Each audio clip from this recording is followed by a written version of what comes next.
Bueno, buenas tardes a todas y a todos.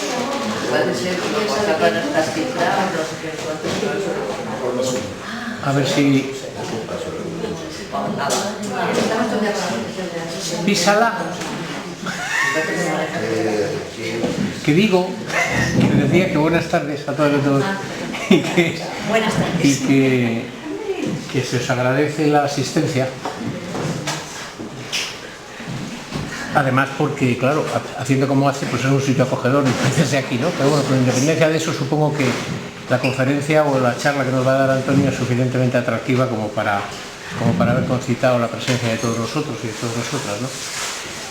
Bueno, es obvio el comentar cuál es la razón por la que hoy el Ateneo Varillas ha querido demostrar que de alguna manera, fieles a nuestro espíritu como Ateneo Varillas, no podemos mirar para otro lado ante la situación que está ocurriendo en el mundo, especialmente,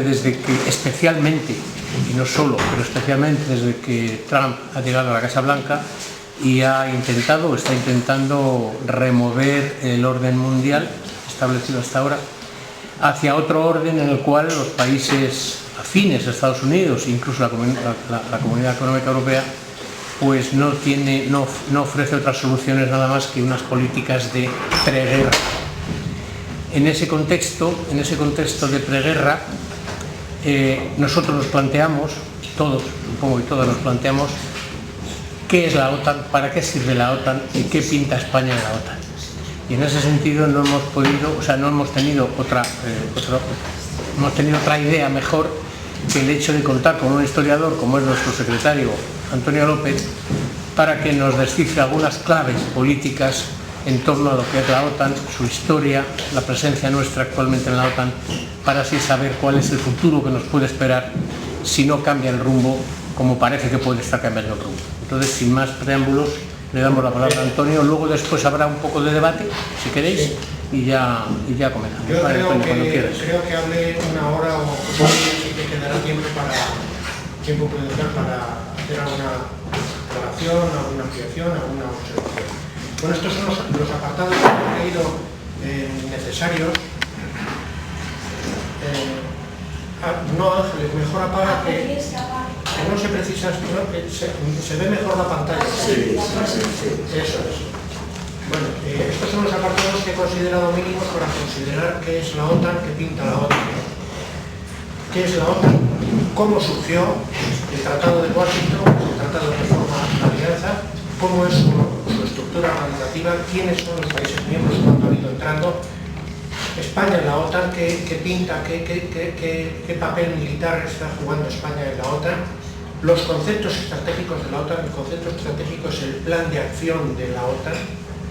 Actuaciones militares que ha tenido la OTAN, es interesante tenerlas en cuenta porque así sabemos para qué sirve la OTAN de verdad. Y después un apartado que es redundante, es considerar la OTAN en su relación con la URSS durante la Guerra Fría y con la Federación Rusa en la actualidad.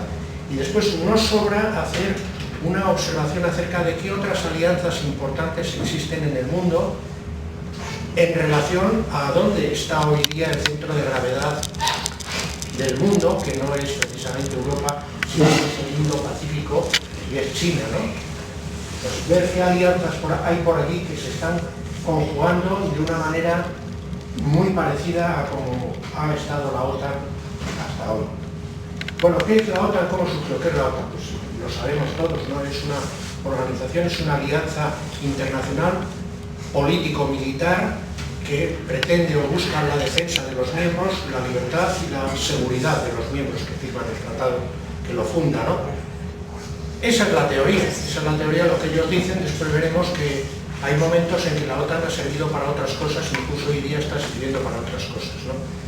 ¿Cuándo surge? Surge al inicio de la Guerra Fría, cuando en el este de Europa se implantan los sistemas comunistas con el apoyo de la URSS. Sabéis que al final de la Segunda Guerra Mundial la URSS avanzó hasta el centro de Alemania y todos los países que ocupó pues promovió los partidos comunistas de esos lugares y promovió que los partidos comunistas ocuparan el poder.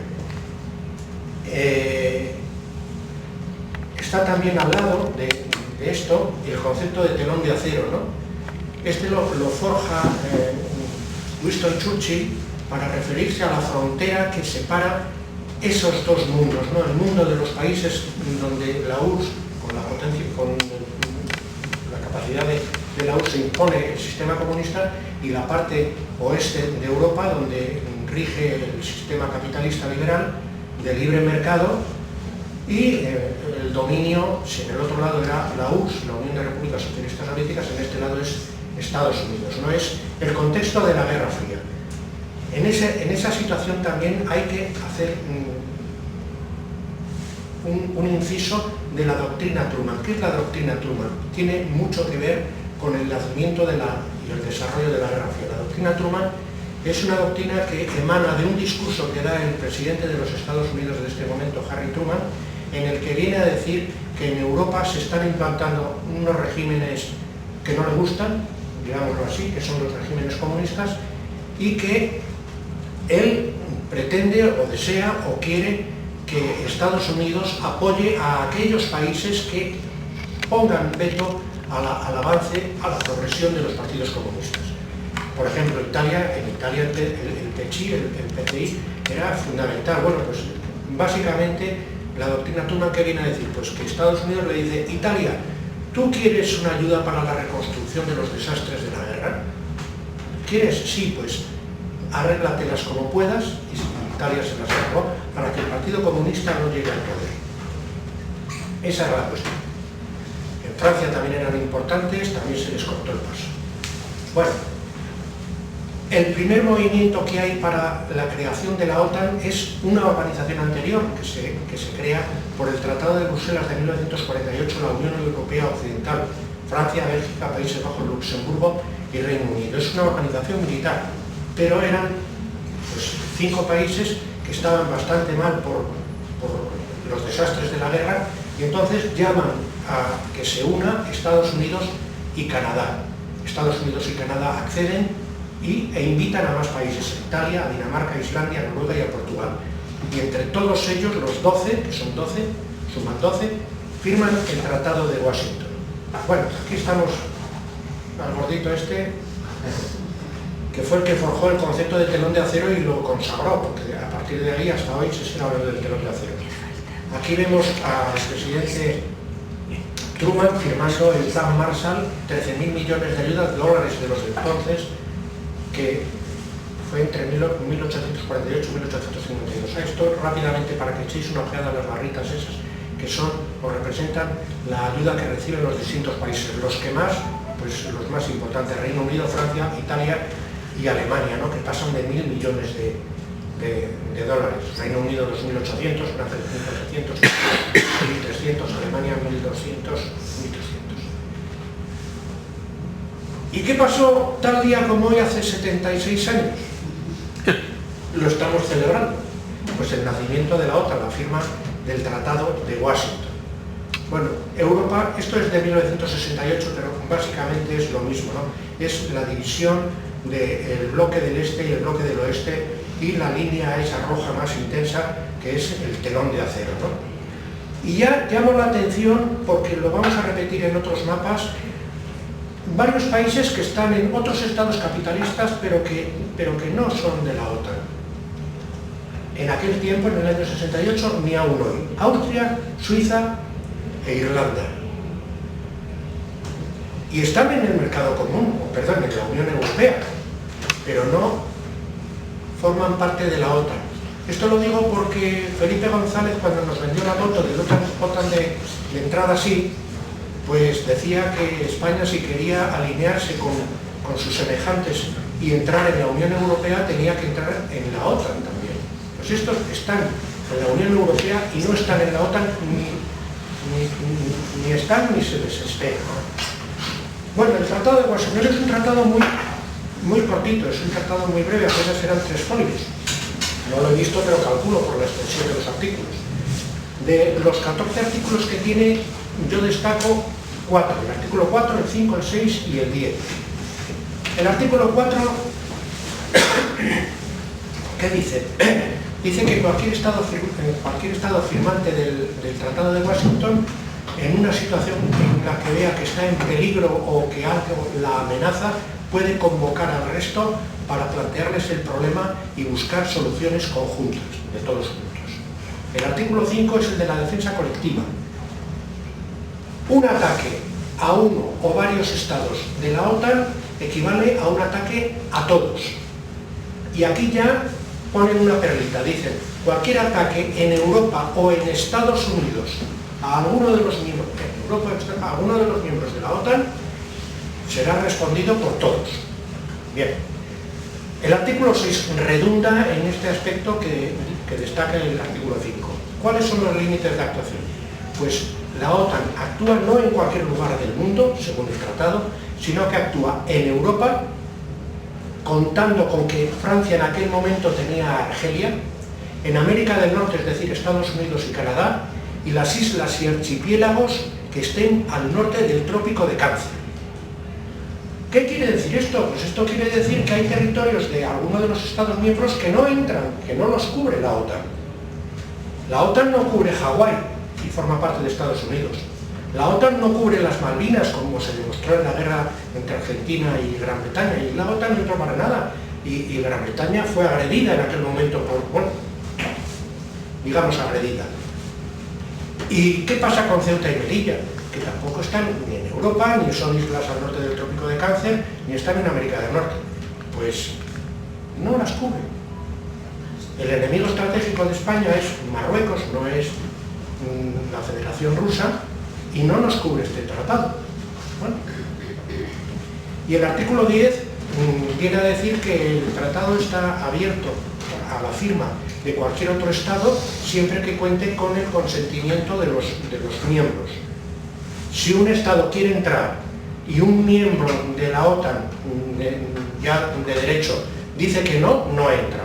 Por ejemplo, lo que ocurrió en el 2024 cuando Suecia quiso entrar y Turquía dijo nanay del chiriguay porque tú estás dando asilo político a miembros del PKK, del partido kurdo, que yo les considero terroristas. Y hasta que Suecia no se ha quitado de en medio a esos kurdos, no ha podido entrar en el 24 a la Unión Europea.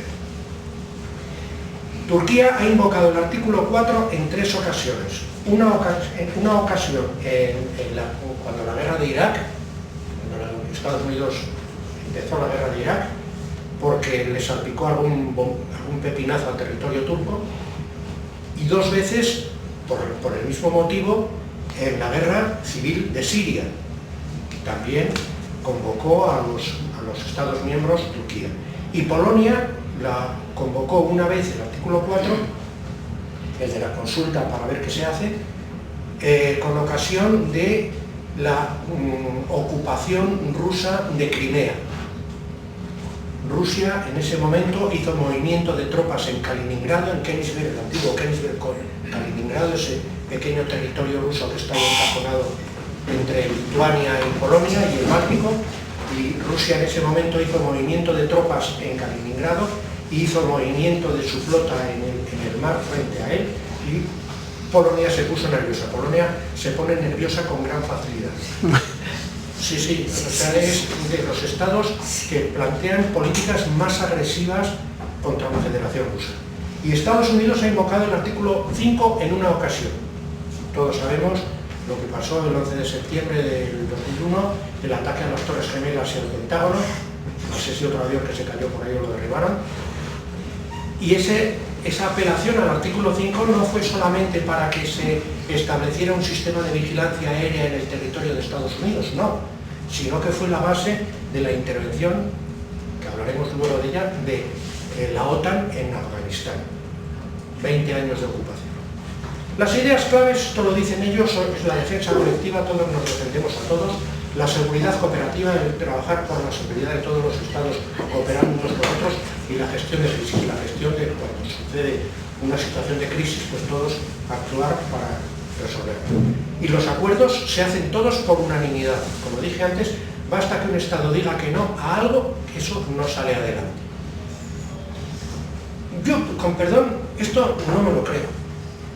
Yo no me creo que Montenegro tenga tanto peso como Estados Unidos dentro de la OTAN. Creo que sería ingenuo pensar que que toman acuerdos por unanimidad y que todos pesan lo mismo. Pero esa es la imagen que quieren dar. El principal motivo que han tenido los distintos estados para integrarse en la OTAN, ¿qué ha sido? Pues en la época de la Guerra Fría, la confrontación con la URSS, yo diría la confrontación con la Federación Rusa. Y después de la cumbre de Madrid del 22, de junio del 22, podemos decir que la confrontación con China también, con China, que ya sabe China de los papeles. Bueno, ¿quiénes son? ¿Qué hay detrás de esta organización? Pues 3,39 millones de soldados en activo, soldados uniformados profesionales, 3,5 millones de soldados en reserva. 18 países dedican más del 2% del PIB en defensa, la media es 1,72, Estados Unidos el 3,7 y Estados Unidos paga el 70% de la OTAN. Hay que tener en cuenta que de esto se deduce cuáles son los motivos que Mark Rutte, no ha sido Mark Rutte, Mark Rutte habla del 2% del PIB, el Marco Rubio ayer lo declaró, dijo, hay que pagar en la OTAN un 5% del PIB. España paga un 1,3% del PIB. Bueno, estructura organizativa. Hay dos instituciones que son las fundamentales. El Consejo del Atlántico Norte, que es la autoridad política superior, que está presidida por un secretario general y formado por 32 miembros o representantes permanentes de los estados. Se reúnen 1 o 2 veces a la semana para ir evaluando qué está ocurriendo en la geopolítica del mundo en ese momento. Pero este Consejo Atlántico tiene otros niveles de actuación superiores. Es cuando se reúnen los ministros de Defensa o los ministros de Asuntos Exteriores o los jefes de Estado y Gobierno. Esas son las cumbres de nivel superior y son las que marcan las decisiones más importantes, lo que se llaman los conceptos estratégicos. El concepto estratégico, el plan de ruta, el análisis de la situación geopolítica que se da en cada momento y la hoja de ruta, o sea, la línea de actuación que se ha de seguir. Y después está, a un nivel inferior, el Consejo Militar, formado por un presidente, un comandante supremo y los jefes de Estado Mayor de los distintos estados, que ordinariamente actúan a través de un representante. Esto encabeza el Mando Aliado de Operaciones Militares, y este Mando Aliado de Operaciones Militares tiene 3 secciones o 3 zonas, una Europa, otra el Atlántico, otra el Canal. Y después está el Mando de Transformación. El Mando de Transformación es el que procura la transformación de las estructuras y doctrinas militares de los distintos estados para homogeneizarlas y actuar todos con cierta coherencia. Bueno, este es Mark Rutte, el secretario general de la OTAN, en este sentido tan serio, que no se cansa creo que no se ha cansado de decir que la guerra de Ucrania se tiene que resolver con una victoria de Ucrania. Yo también puedo decir, párate o sol, yo te saludo. Bueno, no sé, ha sido un político con mucho prestigio en Países Bajos, ha sido varias veces presidente del gobierno, tiene fama de muy buen negociador, pero bueno, en la guerra de Ucrania ya os digo cómo lo ve. Y aquí vemos pues el Consejo del Atlántico Norte, que se reúne en una mesa redonda para verse todos la cara y que no se puedan dar patadas por debajo de la mesa.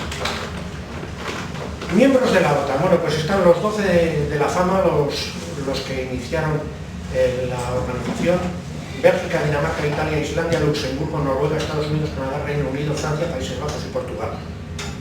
La OTAN en muchos documentos dice que están a favor de los sistemas democráticos y de los derechos humanos. Si uno analiza a ver cómo estaba Portugal cuando en el 49 se firmó este tratado, pues se descubre que Portugal no era una democracia, era una dictadura, la dictadura de Salazar. Y cuando se examina la historia de algunos de los miembros, pues se ve que ha ocurrido otro tanto de lo mismo con Grecia, la dictadura de los coroneles, y con Turquía, que también ha tenido sistemas dictatoriales. En el 52 entran a la limón Grecia y Turquía, que estaban cansados de matarse entre ellos, pues tienen interés en entrar en la OTAN, pero no puede entrar uno y quedar el otro fuera, entraron los dos al mismo tiempo. En todo caso, entre el 74 y el 80 los griegos salieron de la estructura militar porque Turquía le dio por invadir Chipre, el norte de Chipre. Y Chipre quedó dividido en la zona turco-chipriota y la zona greco-chipriota, pues hasta hoy. En el 55, no, perdón, en el 54 pasa una cosa interesante. La URSS solicita entrar en la OTAN. Y dicen, oye, yo también quiero entrar. Y por supuesto le dicen, bueno, tú, ¿qué vacilas? Vete a vacilar a otro lado. No. Claro, esto le sirve a los rusos actuales para decir, nosotros planteamos otras opciones para buscar la seguridad europea y no quisiste. Les sirve para decir eso, es decir, propaganda. En el 55 entra la República Federal Alemana. En el 58 Francia un poco mosca por cómo la alianza en realidad, a pesar de que todos votaban y tenían el mismo color, en realidad quien llevaba la voz cantante era el Reino Unido y Estados Unidos, plantea, así descaradamente Francia, plantea que no sean esos dos los que llevan la voz cantante, sino que sean tres, o sea, contad conmigo, para que yo también esté en un mando tripartito. Bueno, Francia en el 66, con el señor de Gaulle, pues también plantea que no quiere seguir en la estructura militar integrada de la OTAN, que quiere que las tropas extranjeras salgan de Francia, que quiere que se retire de donde le mandan la flota, que no quiere, ya tenía armamento nuclear Francia en este momento, que no quiere armamento nuclear de otros países en su territorio. Y se sale de la estructura de mando integrado y entonces plantea una política de seguridad, por así decirlo, más nacionalista, aparte del resto. De Gaulle insiste en decir que no quiere decir que Francia se descuelgue del trabajo por la seguridad europea, sino que quiere una seguridad más francesa. De Gaulle pasó a la historia y Sarkozy en el 99 la reintegró. En el 82 entra a España. En el 82, con el gobierno de Leopoldo Calvo Sotelo, ese presidente efímero, pues firma el tratado de Washington y entra en la OTAN. De momento simplemente entrar, sin entrar en una estructura militar ni nada por el estilo. Simplemente entrar. Se suspende la adhesión, en las elecciones gana el PSOE, y el PSOE había hecho una propaganda, como veremos luego en un cartelito, que OTAN de entrada no, ¿verdad? Y prometía un referéndum. Se hace un referéndum, hablaremos de él luego un poquito más detenidamente, en el 86, y gana el sí, pues por muy poquito. En el 91 entra la Alemania reunificada, ya ha caído la Unión Soviética, ya ha caído el Pacto de Varsovia, entra la Alemania reunificada, y en este momento es cuando James Baker, el secretario de Estado de Estados Unidos, parece ser que dicen que le prometió a Gorbachev que entrando esa mitad de Alemania en la OTAN, sumándose a la República Federal Alemana, ya no se movería la OTAN ni una pulgada más hacia el este. Nada de esto pasó, y es otra de las cosas que Putin lo recuerda de vez en cuando, nos engañaron muchas veces y tal y cual. Bueno, pues esta la cuenta como un engaño, aunque no firmaron nada, esa es la verdad. Se lo dirían a Gorbachev, que no se moverá la OTAN, la frontera de la OTAN, pero no se firmó nada. En el 99 empiezan a entrar las antiguas repúblicas soviéticas, la República Checa, Hungría, Polonia, en el 2004 Bulgaria, Eslovaquia, Eslovenia, Rumanía, Estonia, Letonia, Lituania. Bueno, en el 9 Croacia y Albania, en el 17 Montenegro, en el 20 Macedonia del Norte. En Macedonia del Norte hay una anécdota muy curiosa. Macedonia del Norte estuvo vetada unos cuantos años por Grecia. ¿Por qué? Porque Grecia tiene una provincia del norte de Grecia que es Macedonia, y cuando Macedonia, la otra Macedonia quería entrar, decía, yo soy Macedonia, y estos decían, no, tú no eres Macedonia. Bueno, pues no les quedó más remedio que en todos los documentos, Constitución, y en todas las leyes, en todos los papelotes, poner que ya no se llamaban Macedonia, sino que se llamaban Macedonia del Norte, y entonces Grecia levantó su veto y pudo entrar en la OTAN. En el 23 y en el 24, ya iniciada la guerra de Ucrania, entra Finlandia y Suecia, dos países que tradicionalmente hayan sido totalmente neutrales. Finlandia, desde que terminó su guerra con la Unión Soviética ya en los años 20, 30, pues optó su neutralidad. Bueno, aparte de esto, la OTAN establece relaciones con otros estados a otros niveles, a niveles de conversaciones, ¿no? Tiene 21 socios en un consejo que llaman Consejo de Asociación Euroatlántico, 7 socios en otro grupo de ese tipo, el Diálogo del Mediterráneo, 4 participantes en otra iniciativa de cooperación de Estambul y 9 socios alrededor del mundo, donde entra Japón, donde entra Filipinas, donde entra Corea del Sur, etc. ¿Cuáles son los aspirantes a integrarse hoy día? Todos lo sabemos: Ucrania, por eso está en guerra, Georgia, Bosnia-Herzegovina y Suiza. Bosnia-Herzegovina tiene el gran problema de que no es reconocida como Estado por muchos países, entre ellos por ejemplo España, ¿no? Sí. Y Suiza. Suiza no se sabe muy bien, pero parece ser que ha habido algún toque por ahí. No sé si el dinero se lo permitirá. Y aquí vemos el mapa y vemos de nuevo, llamamos la atención hacia los países que están en ese color gris. ¿Es gris? ¿Se ve gris en la pantalla? Sí, gris. Ahí se ve que está en gris Serbia, está en gris Austria, está en gris Suiza y está en gris Irlanda. Y como aspirantes de adhesión vemos ahí entre el Caspio y el negro a Georgia y por supuesto Ucrania y Bosnia-Herzegovina, ahí al lado de Serbia. Son 32 estados que, bueno, los primeros que se tiran piropos a ellos son ellos mismos. Es el occidente colectivo. Yo he calculado, esto no lo copié de ningún lado, he calculado que son unos 800 millones de habitantes, 1,34 billones de gasto militar, el 52% del gasto militar mundial, y países con más poder de decisión, nadie lo niega: Estados Unidos, Gran Bretaña y Francia. Francia pues, se salió con la suya, pues tiene esa dirección tripartita porque son los que pinchan y cortan el bacalao. Y en teoría las decisiones las toman por unanimidad. Caso particular es el de Ucrania, ¿no? Ucrania, desde que se hizo independiente en el 91, planteó iniciativas de cara a la integración en la OTAN. Hay una aproximación. En el 94, la OTAN acepta a Ucrania en un programa que tiene que ser Asociación para la Paz, que en teoría es, o la finalidad que tiene es estrechar relaciones con otros estados europeos de la OTAN.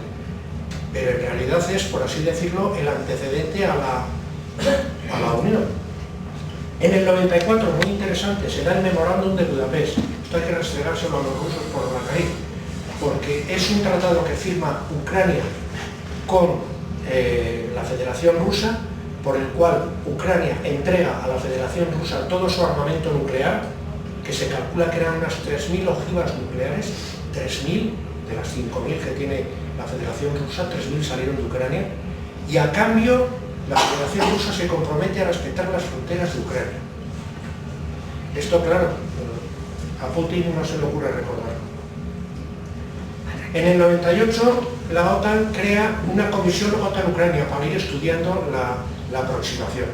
En el 2007, ya está Putin en el poder, y Putin, en la conferencia de seguridad de Múnich, hace unas declaraciones muy interesantes. Dice: señores, esto que está ocurriendo no me gusta nada, no me gusta nada.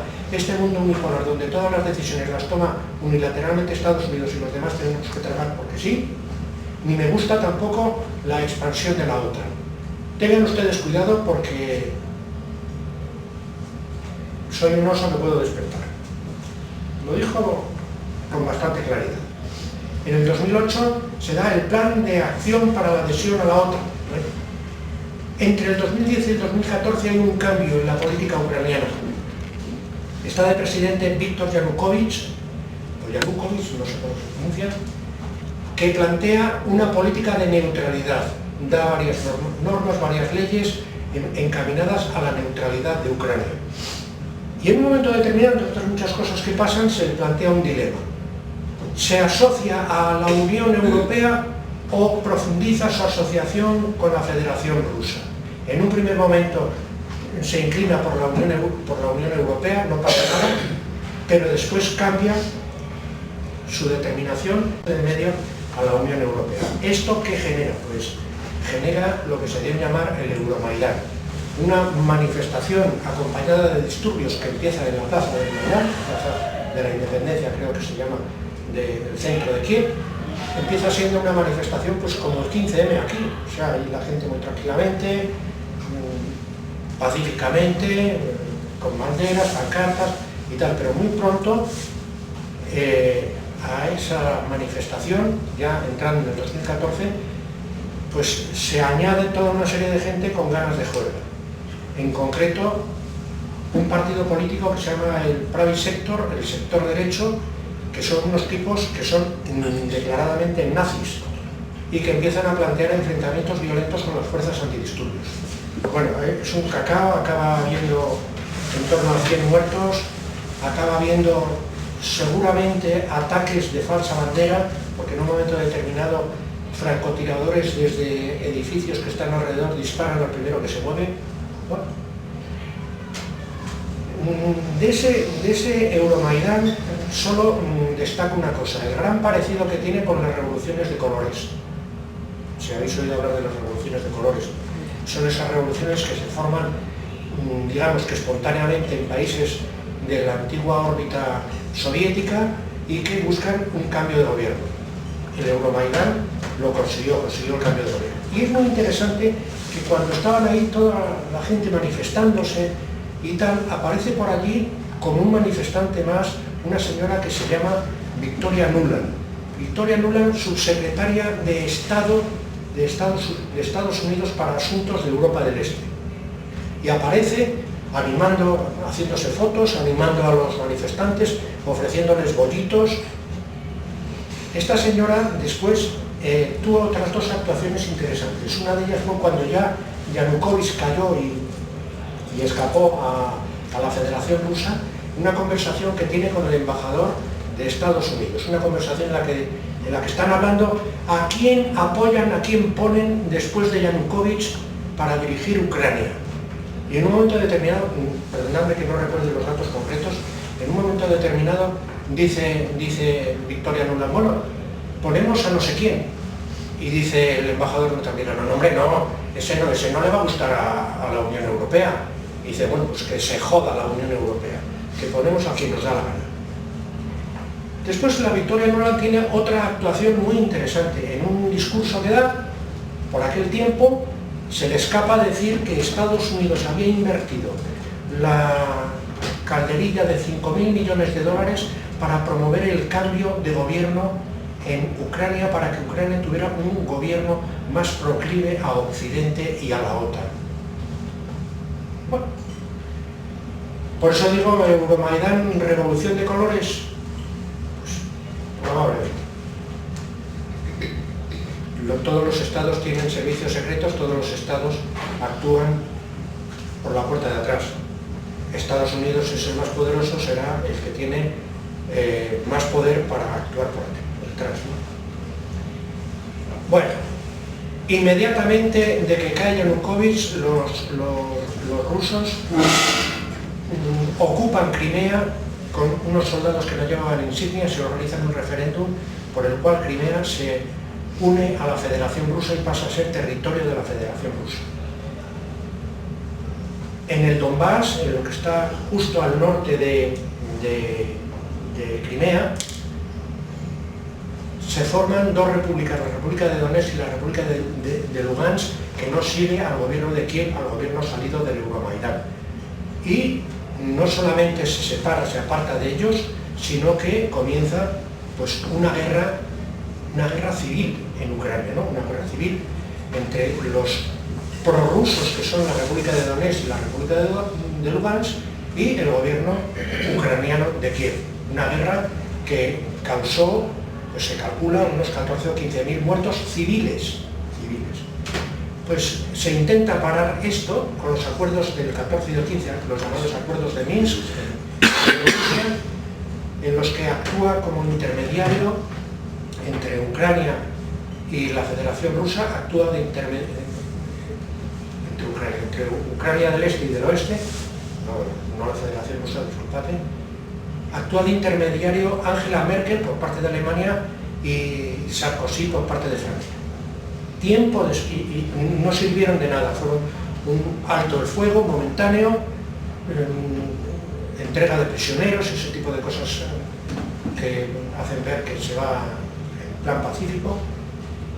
Tiempo después, en el año 22, Angela Merkel, lo sabéis, que actuó como intermediaria en esos acuerdos, dijo: estaba bastante claro que eran unos acuerdos falsos, trampa, que Ucrania en todo momento pensaba no respetarlos, es decir, que no se resignaba a que Donetsk y Lugansk y otros territorios del este de Ucrania se le escaparan de su control, que lo que quería Ucrania era ganar tiempo.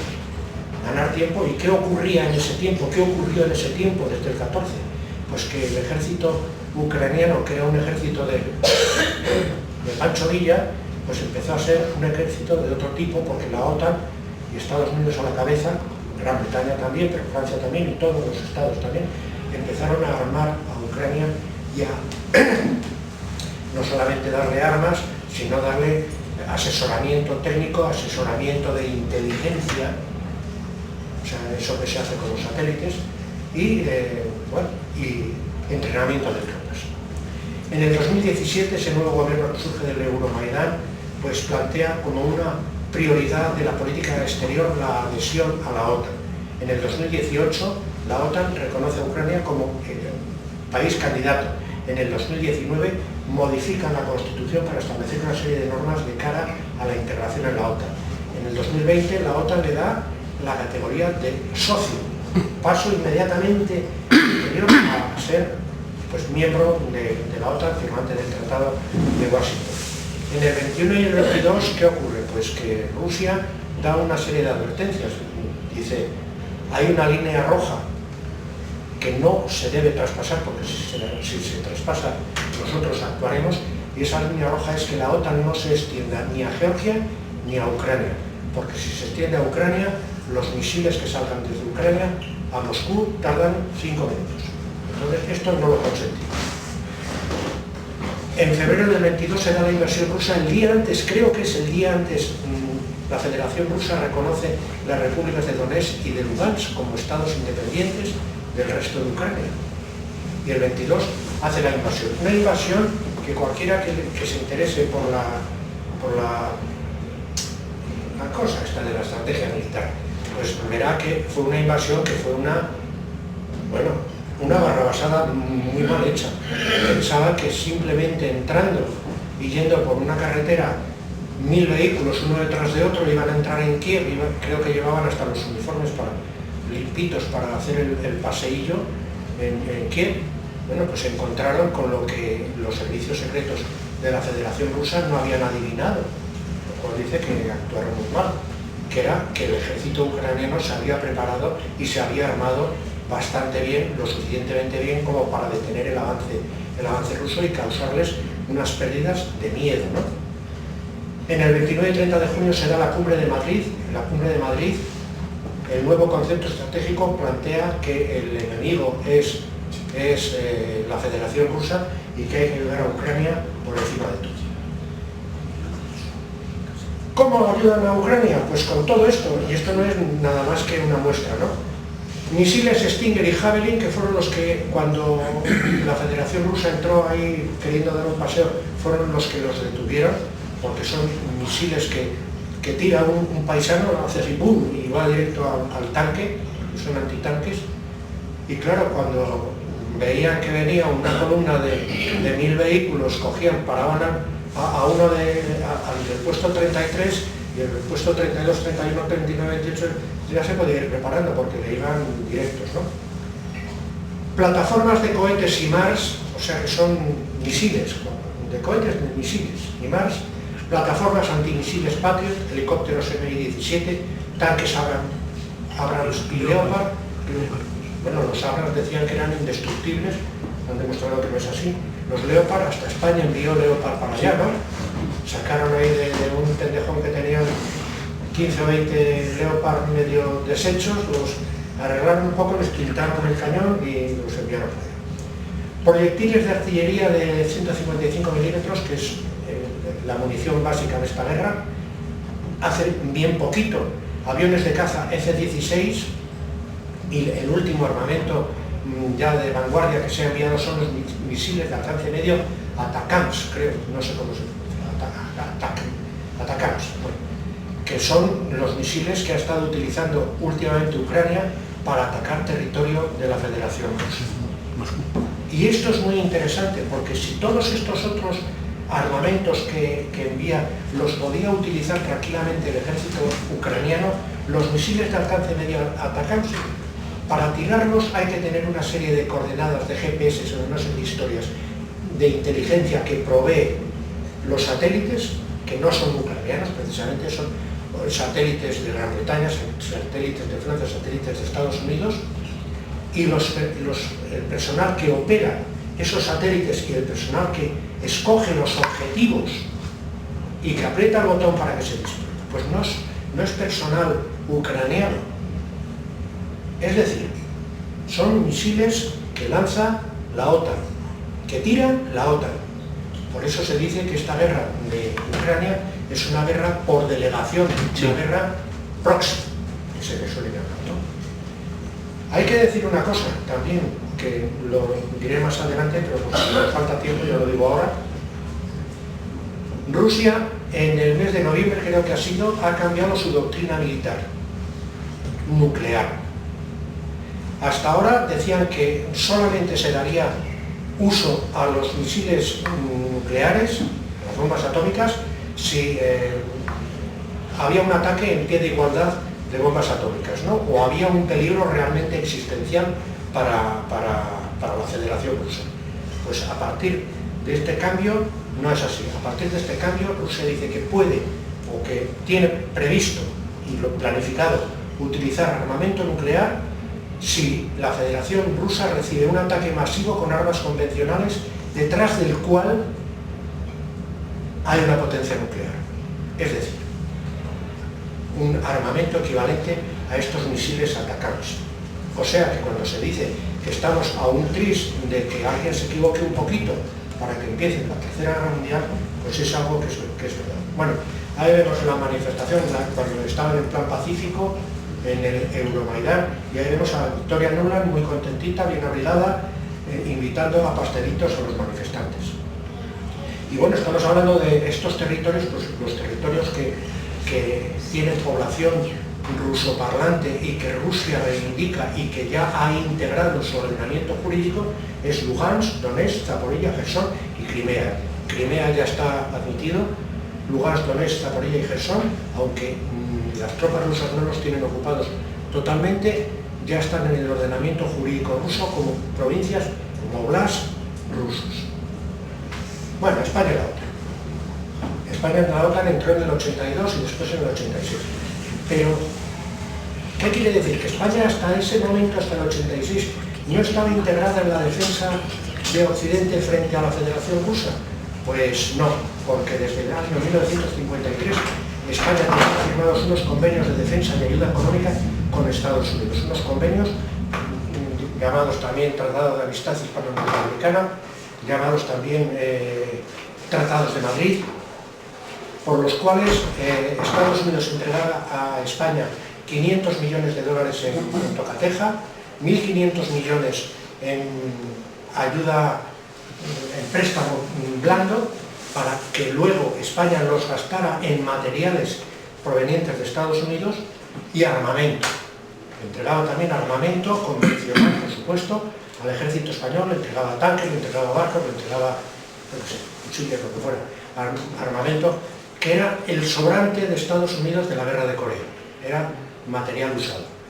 Y a cambio España, ¿qué hacía? Pues España le daba, España, una grande y libre, cedía su territorio para que un ejército extranjero ocupara una base en Rota, en Sevilla, en San Pablo, en Morón de la Frontera, Torrejón de Ardoz y Zaragoza. O sea, España ya estaba alineada como si hubiera estado en la OTAN, como si estuviera dentro de la OTAN, ya estaba alineada en la defensa de Occidente, de Europa, frente a la Federación Rusa. Y ocurrieron cosas que hacían ver que lo que ocurría en esas bases no era todo negro sobre blanco. Cuando cayeron las bombas en Almería, pues se entiende que ahí no tenía que haber movimiento de bombas atómicas. Y se cae un avión y deja tiradas por ahí varias bombas atómicas. Bueno, o sea que España era, por así decirlo, un juguete en manos de las decisiones que Estados Unidos tomara, una gran libre, decía Franco. Bueno, en el 82 el gobierno de Carlos Sotelo firma el Tratado de Washington y entra en la OTAN. Y, claro,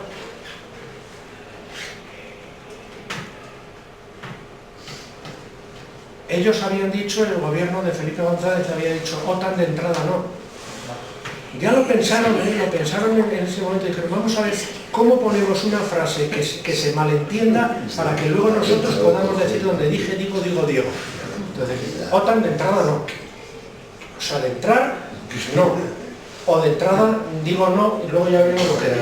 Bueno, y después, claro, después dijeron, OTAN de entrada, pues sí. OTAN, y además es que a mí me ofendió ya en aquel momento, ¿no?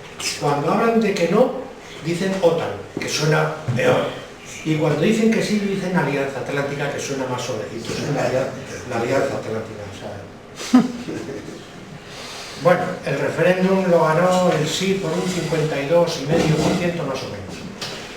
Y España entra, pero con varias condiciones. En primer lugar, con el compromiso de que se iban a reducir las bases americanas en España, con que no iba a haber armamento nuclear y con que España iba a estar fuera del mando militar integrado, en la estructura militar integrada.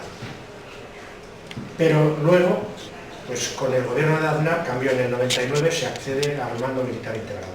Y aquí vemos las bases, todo el mundo sabe un poco de fotografía, sabe dónde están. Bueno, aparte de estas bases, el ejército norteamericano tiene, o tenía, en este momento no lo sé, como una docena de enclaves militares a lo ancho y largo de toda la geografía española, de comunicaciones, de radar, de instalaciones militares, que pueden ser un piso, puede ser una casita, pero que están actuando. Yo recuerdo, yo viví en Menorca, ¿no? Menorca que está ahí. Viví en Menorca hace unos años, un montón de años estuve en Menorca, y fue con ocasión de la Primera Guerra del Golfo. Todos los días veía cómo aparecían en el cielo 12 aviones gordos, o sea, B-52 o Super Galaxy o la madre que los parió, de transporte, que venían uno detrás de otro, venían así, y cuando estaban encima de Mahón, hacían un ángulo y iban cambiando todo el rato. O sea, ahí es que había un centro de comunicaciones donde se daban las coordenadas a estos aviones para que siguieran ruta para abastecer a la Primera Guerra del Golfo, ¿no? OTAN de entrada no, vota en interés es en interés de España, no es... Bueno, un nuevo convenio de cooperación para la defensa con Estados Unidos entró en vigor en el 89, revisado en 3 ocasiones, 2002, 2012, 2015, por el cual se han ido reduciendo las instalaciones que no están bajo el control del ejército español, que ya está dentro de la OTAN. Bueno, España en la OTAN. Pues ¿qué instalaciones hay? Pues hay unas cuantas y muy importantes todas para la estrategia de la OTAN. En Torrejón de Ardoz hay un centro de operaciones aéreas, es el centro desde el cual se controla todo el tráfico aéreo del sur de Europa. En Hoyo de Manzanares, el Centro de Excelencia contra Artefactos Explosivos Improvisados. He intentado averiguar qué es esto y no acierto a saber lo que es. Un artefacto explosivo, o sea, un valenciano que aparece por ahí con una traca, no sé. Artefactos explosivos improvisados. Bueno, en Bétera, Valencia, se sitúa el cuartel general terrestre de alta disponibilidad, es decir, cuartel general para actuar instantáneamente, con despliegue rápido cuando se le presente la ocasión. La base naval de Rota, cuartel general marítimo, también de alta disponibilidad para actuar instantáneamente si hay necesidad, uso conjunto de España y Estados Unidos. Aquí hay 6 destructores de Estados Unidos que lanzan misiles. Dicen que son misiles antimisiles, pero una plataforma que tira misiles antimisiles puede tirar también misiles. O sea, 6 destructores tienen ahí. En Albacete, programa de liderazgo táctico de tripulaciones de cazas, o sea, los que les enseñan a cómo tienen que actuar. Y la base aérea de Morón de la Frontera. España, aparte de esas instalaciones en territorio propio, tiene despliegues fuera, donde en Turquía, en Rumanía, en Estonia, Letonia, Eslovaquia, hay fuerzas terrestres y aéreas. Y agrupaciones navales en el Mar Negro y en el Mar Mediterráneo y en el Báltico. ¿Qué tiene? Pues tiene desplegados 2.549 militares en 11 fuerzas de disuasión de la OTAN en el flanco este frente a Rusia, 1.953 de ellos en operaciones permanentes. Bueno, ahí veis el mapa, batallones terrestres, mecanizados, o sea, con vehículos para transporte de tropas, cazas F-18 y Hornet, barcos, fragatas en el Báltico y en el Mar Negro, sistemas de defensa antiaérea, plataformas de misiles MARS y antimisiles Patriot y radares. Bueno, fuerzas militares, ¿no? Gasto militar, España. En el año 24, 19.723 millones, un 1,8% del PIB. Ha aumentado un 107% desde el año 2014, en 10 años más del doble. Además, el Ministerio de Defensa recibe partidas de otros ministerios, con lo cual el gasto militar son 22.000 millones. ¿Cuál es el objetivo mínimo que de momento Pedro Sánchez ha admitido? Pues el 2% del PIB comprometido para el 2029. Y sale el Marco Rubio y dice que de 2% nada, que tiene que ser un 5%. ¿De dónde van a sacar ese dinero? Pues por algo llevamos una chapita, ¿no? Que no tenga chapita, que la pida. Estados Unidos tiene casi un billón de dólares en defensa. Tiene entre 750 y 850 enclaves militares a lo largo y ancho de todo el mundo. Alemania casi llega a los 100.000 millones, Reino Unido 82.000, Francia 64.000. Polonia, que es un país que abulta la cuarta parte de España, bueno, no la cuarta parte, algo más. Si España tiene 48 millones de habitantes, ellos tienen 30 y alguno. Pues 34.000. Se nota que están bastante cerca de la Federación Rusa, ¿no? Y le tienen miedo. Es así, o sea, nos guste o no, es así. Si nosotros fuéramos estonios, quizá no llevábamos chapita. Bien. Bueno. ¿Qué exige el gobierno de Trump? Dice, sugiere la posibilidad de no aplicar el artículo 5 si no se contribuye lo suficiente. Es decir, tú si no posas dinero, si a ti te atacan yo no te voy a defender. Y Marco Rubio, lo dijo ayer, esto lo cambié esta mañana, secretario de Estado de los Estados Unidos, equivalente al ministro de Asuntos Exteriores, todos deben de contribuir un 5%. ¿De dónde saldrá ese dinero? ¿De dónde saldrá? Bueno, este es el panorama que vemos en Europa, solo mirando los enclaves militares de Estados Unidos. Estados Unidos en Europa, fijaos.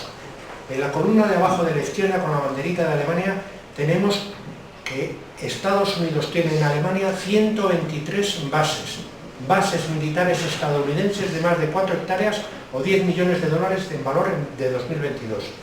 Italia tiene 49, Reino Unido 23, etc. En Alemania hay 35.800 soldados norteamericanos, en Italia 12.400, en Reino Unido 9.800, en España 3.200. Estamos ocupados militarmente. Si tenemos en cuenta la calidad y las prestaciones del material militar actual, Europa está ocupada por Estados Unidos. Bueno, conceptos estratégicos de la OTAN. ¿Qué es el concepto estratégico? Ya lo comenté antes, lo repito ahora. Se habla del concepto estratégico de la OTAN para referirse al plan de ruta, la hoja de ruta. Es un diagnóstico de la situación geopolítica del momento y las líneas básicas de actuación que tiene que tener la OTAN. Es decir, estudian el percal y dicen, si esto está así, hay que hacer esto. Vale. ¿Qué pasó? Pues no sabemos. Un ataque que no estaba enchufado y no tendría batería. Estaba así. Puede ser. Pero se han apagado las luces, ¿eh? Sí. Ahora ya está. Sí.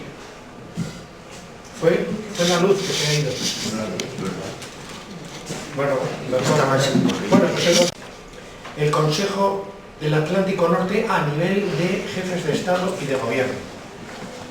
Cada año hay una cumbre de revisión de cómo va la marcha del concepto estratégico ese que se hace cada 7 de diciembre. El último ha sido en Madrid.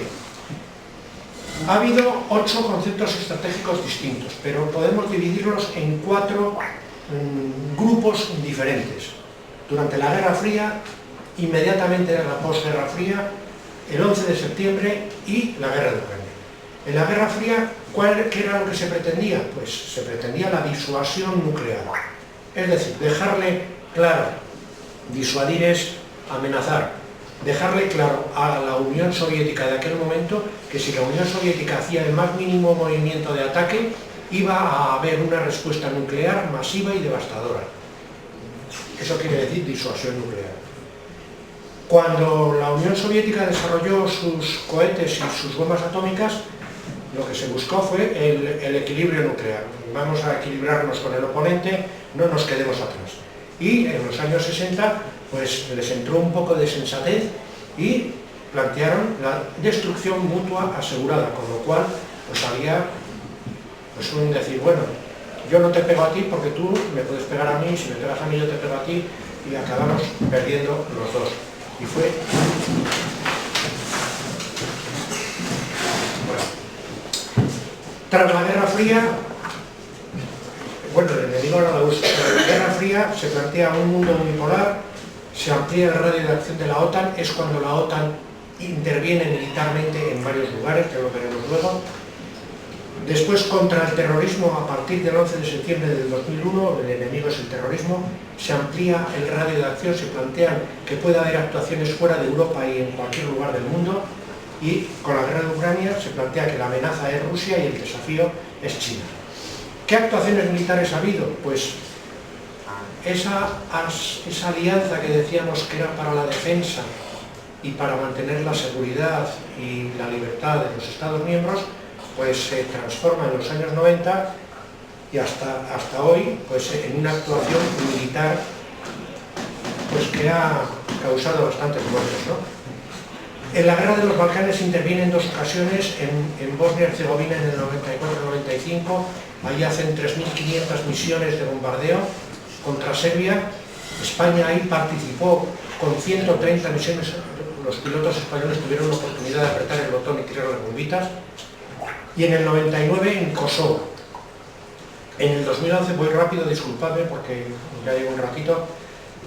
En el 2011, en el contexto de lo que se dio a llamar las primaveras árabes, durante 5 meses bombardearon a Libia y entregaron armas a los rebeldes contra Gaddafi, hasta que tumbaron a Gaddafi y lo asesinaron como un perro francamente. A partir del ataque a las Torres Gemelas se plantea que detrás del ataque a las Torres Gemelas está Al-Qaeda y que Afganistán es el refugio de Al-Qaeda, y con permiso de la ONU se hace una intervención de la OTAN en Afganistán, se ocupa Afganistán, la OTAN con tropas de la OTAN españolas incluso estuvieron hasta el 2014 y después Estados Unidos estuvo hasta el 2021. En el 2021 ya dijeron, ya hemos gastado bastante, la máquina de contar dinero se les averió de contar cuánto dinero que gastaron, y Estados Unidos se retiró también, los talibanes volvieron al poder y ahí siguen. Y en Ucrania desde el 2022 hasta hoy. Bueno, aquí vemos imágenes curiosas, ¿no? Ahí vemos a Gaddafi a cenar, le regaló un caballo. Le regaló un caballo a cenar. Y ahí con el rey, al rey no sé qué comisión le cobraría, porque ese señor le gustaba cobrar comisiones, alguna comisión cobraría. Cuando le dije, oye, véndeme un poco de tu petróleo y te cobro tanto. Que te denuncie, que luego tenemos que te denuncie. Es verdad, el emérito. Bueno, después abajo vemos a esos 2 afganos talibanes con su AK-47 y ahí vemos a Volodymyr Zelensky mirando al horizonte. Bueno, la OTAN, todo esto ya lo hemos en buena medida comentado, ¿no? Frente a Rusia, a la URSS, lo que había era una política de defensa, contención y disuasión. Con la caída del muro de Berlín las cosas cambian, se disuelve la URSS en 15 repúblicas se disuelve el Pacto de Varsovia. En el 97, esto es interesante, es otra de las cosas que no quiere recordar la Federación Rusa. La Federación Rusa, con Yeltsin, firma el Acta Fundacional de Relaciones Mutuas, Cooperación y Seguridad OTAN-Rusia. Un documento que no tiene la categoría o el valor de un tratado, pero que tiene cierto peso de acuerdo, ¿no? Porque deduciendo de la letra de este acta fundacional se deducía que la Federación Rusa no iba a decir que no cuando la OTAN quisiera incluir un nuevo miembro. Se comprometía a no decir que no. Después está la promesa esa Gorbachov de no ampliación de la OTAN hacia el este, pero en cambio en el 99 y el 2004 será la entrada de todas esas ex-repúblicas soviéticas en la OTAN. Después, en el 2007, la Conferencia de Seguridad de Múnich, en el discurso de Putin, plantea una línea roja para Ucrania y Georgia. En el 2008, Rusia entra en una guerra de relámpago de 5 días con Georgia, porque Georgia quiere ocupar dos territorios, Abjasia y Osetia del Sur, que pretenden ser independientes, y Georgia no quiere que lo sean. Ocupó Osetia del Sur, y entonces intervino Rusia.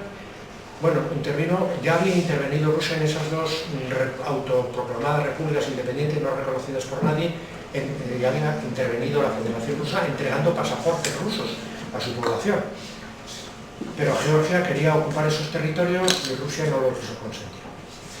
En el 2014 el Euromaidán y la ocupación de Crimea.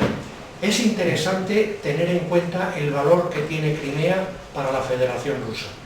La Federación Rusa no tiene ningún puerto en aguas cálidas,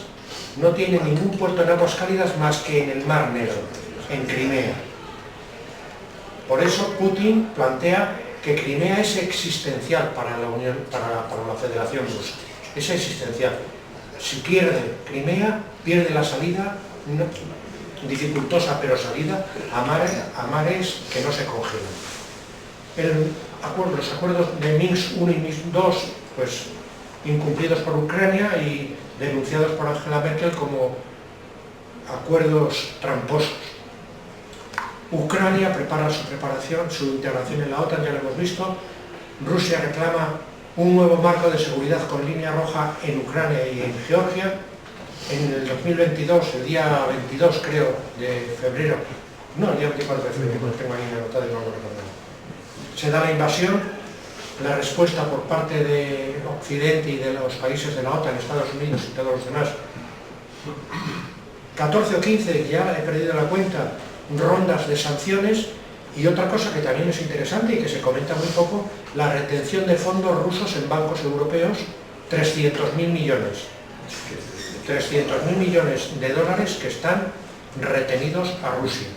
Bueno, la OTAN ayuda a Ucrania y lo último que ha hecho ha sido darle misiles de largo alcance, y eso provoca la nueva doctrina nuclear rusa que dice que en cualquier momento puede responder con armamento nuclear. Ahí vemos a Putin en el año 2007 dando esa conferencia en la que dice que a ver qué va a pasar aquí si os pasáis de la raya. Por cierto, en aquel tiempo, cuando no habían entrado esas repúblicas soviéticas a la OTAN, personajes tan poco prorrusos como Kissinger habían advertido de que era un gran error ampliar la OTAN hacia el este, porque en algún momento la Federación Rusa despertaría y actuaría de un modo que no nos iba a gustar a nadie. Y así sucedió, ¿no? Lo dijo Kissinger y lo dijo también otro politicólogo norteamericano, George F. Kennan. Y abajo vemos ahí a Sarkozy, a Angela Merkel, a Zelensky y a Putin. A Zelensky y a Putin. ¿Qué dije? Sarkozy, Macron, eso. Bueno, ahí vemos cómo se ponen en los extremos para no pegarse. Bueno, otras alianzas militares que son equivalentes a la OTAN, pero en el otro lado del mundo, en el lado donde se está poniendo el centro de gravedad del mundo hoy día, que que es la zona Indo-Pacífico, es donde más población hay, es donde paulatinamente hay más peso económico, más peso tecnológico y más peso militar, el Indo-Pacífico. Pues ahí hay estas dos organizaciones creadas por iniciativa de Estados Unidos para contener a China, del mismo modo que contuvo la OTAN a la Federación Rusa y a la Unión Soviética. El AUKUS, Estados Unidos, Gran Bretaña y Australia, por cierto, Australia ya está comprando a Estados Unidos submarinos atómicos, se los iba a comprar a Francia, pero no se quedó con Estados Unidos y decidieron comprárselos a Estados Unidos. Nueva Zelanda no está allí en el AUKUS. No, hay un tratado, lo vemos luego. Son las iniciales además, ¿no? Australia, Kingdom y US. El cual de Estados Unidos, India, Australia y Japón, iniciado en el 2007 pero reactivado en el 2021. Y aquí están esos otros tratados con Japón, con Filipinas, con Australia y Nueva Zelanda, el ANZUS, y con Corea del Sur y Tailandia. Con lo cual, aquí están los logotipos, las chapitas de estos señores, con lo cual China queda así, contenida por parte de Japón, donde hay 50.000 soldados norteamericanos, Corea del Sur, donde hay 28.500 soldados norteamericanos, Filipinas, donde hay una base, Singapur, donde hay otra base, Australia, donde hay otra base, Guam, etcétera, ¿no? ¿Y Taiwán no? En Taiwán creo que no hay base. Pero plantean, Estados Unidos en Taiwán plantea una línea roja, dice que como China se atreve a tocar Taiwán, le declara la guerra. O sea, esa es una línea roja en este otro... Bueno, y nada, vale, me enciende la luz. ¿Qué pasó? No, que ya ha terminado. No pasó nada. Dije Vale. que iba a intervenir con una horita y Sí. he cumplido. Bueno, Joder. pues deciros que si queréis hacemos un turno de preguntas y de comentarios. Comentaros que el Ateneo Varillas fue una de las organizaciones que de alguna manera promovió la creación de la coordinadora en León del no a la guerra y no a la OTAN. Tenemos un representante que es Mario, que es el que suele estar en esa coordinadora, y que, bueno, aquí tenéis unas pegatinas y unas chapas por si queréis aportar algo al mantenimiento económico de esta coordinadora. Y si queréis, pues empezamos algún turno de preguntas. Si queréis ser breves, pues acaso muchas personas quieren intervenir. Dime. Creo recordar que un poquito antes de que estallara la guerra de Ucrania, un poquito antes de que Rusia invadiera Ucrania, Macron me parece que había dicho que la OTAN estaba en estado terminal. Sí. En estado de muerte terminal. Efectivamente, eso dice. Sí, Con esas palabras. sí, creo que fue así. Lo que te quería preguntar es si yo, pienso, pero bueno, te lo quiero preguntar a ti que eres experto. No soy experto. Bueno, sabes más que yo de esto. ¿Crees que la guerra puede haber servido para reactivar? La guerra de Ucrania, por supuesto. Reactivar esta... Mira, solo hay que ver reactivar esta organización Sí, que estaba a punto de... Solo hay que ver a Finlandia y Suecia, dos países que llevaban, pues no sé, 100 años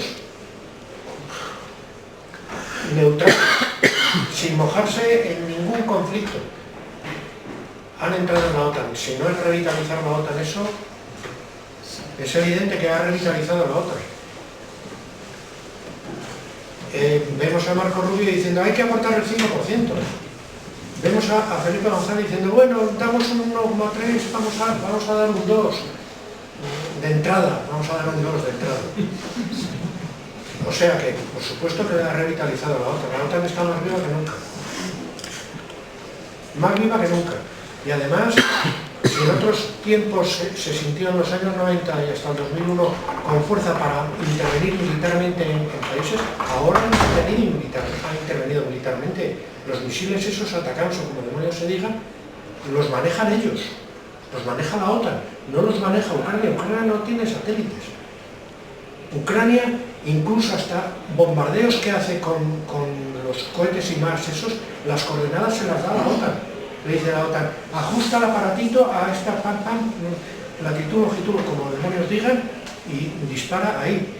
Y los ATACMS requieren la inteligencia de los satélites de Estados Unidos, de Gran Bretaña y de Francia y el personal. O sea, la OTAN está atacando a la Federación Rusa. Bueno, O sea, la OTAN está más arriba que no. Perdón un momentito. Por otra parte, la OTAN también es un poco autolítica, ¿no? Porque en la medida en la que el propio Trump está pensando en anexionarse este territorio, Groenlandia, que es de un país de la Unión Europea, es una historia...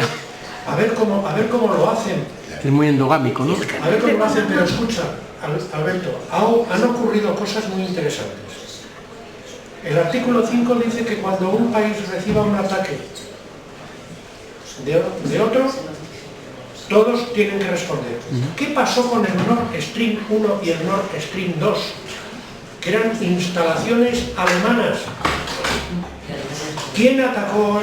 Claro, con razón, cuando se produjo ese ataque, empezaron a intoxicar y a decir, han sido los rusos, como si los rusos fueran idiotas y no supieran cerrar el grifo. Como si no supieran hacer así, cerrar el grifo y decir, por aquí ya no va a pasar. Y después ya se dijo, salió el periodista ese norteamericano, cuyo nombre no recuerdo en este momento, que dijo que había sido una operación norteamericana, sí. del ejército norteamericano. Sí, el gasoducto. Y después ya, como eso pues era evidente que podía ser cierto, pues ya empezaron a decir que no, que había sido un comando ucraniano. Y no pasó nada. Un país de la OTAN recibe un ataque de otro país de la OTAN y no pasa nada. Lo de Groenlandia, ¿cómo puede acabar? Pues yo me temo que malamente. Con el Trump que está, yo creo que está el hombre pasado de rosca. Está haciendo cosas que no sé, el presidente Hoover aumentó las sanciones aumentó los aranceles en los años 20 y fue uno de los elementos que contribuyeron a la crisis del 29. A la crisis del 27, ¿no? Del 29, la crisis del del 29. 29. Las bolsas de todo el mundo están cayendo. El comercio mundial se va a ver afectado por el tema de las sanciones. Vete a saber si le da por ocupar o buscar un término medio, forzar a Dinamarca para que acepte la presencia norteamericana y le dé concesiones para explotar los recursos minerales de Groenlandia. No sabemos. ¿Más preguntas? Así. Es una medida de presión. ¿Perdón? Lo de los aranceles es una medida de presión. Lo de los aranceles es de un profano en economía que dice, si yo no compro, es la política mercantilista del siglo XVII. Bueno, pero se han venido subiendo poquito a poco en los últimos tiempos. Ya se habían hecho, ya se habían subido aranceles. Pero hay productos que están con aranceles del 200%. China tiene, en términos generales, como un 50% de aranceles. Lo cual quiere decir que un coche que vale 1 millón pasa a valer 1,5 millones. Ya. Estaba pensando en pesetas, no lo sería. De todas maneras, este hombre, yo creo que dices tú que está pasado, yo creo que eso lo vemos todos, pero tonto no es, ¿eh? No, tonto no es. Es un hombre de negocios que ha sabido estar en la cresta de la ola toda la vida. Lo que no sé si no se está equivocando con el impacto en la propia economía norteamericana. Es decir, efectivamente, sí. Yo creo que ahí se está equivocando, ¿no? Pero Está comprando todas las boletas, la que le toque un cuchillo. Bueno, vosotros veréis, si queréis. ¿Lo dejamos? ¿No tenéis nada que preguntar, que comentar? Espero que os haya parecido interesante. Es un Venga, muchas gracias.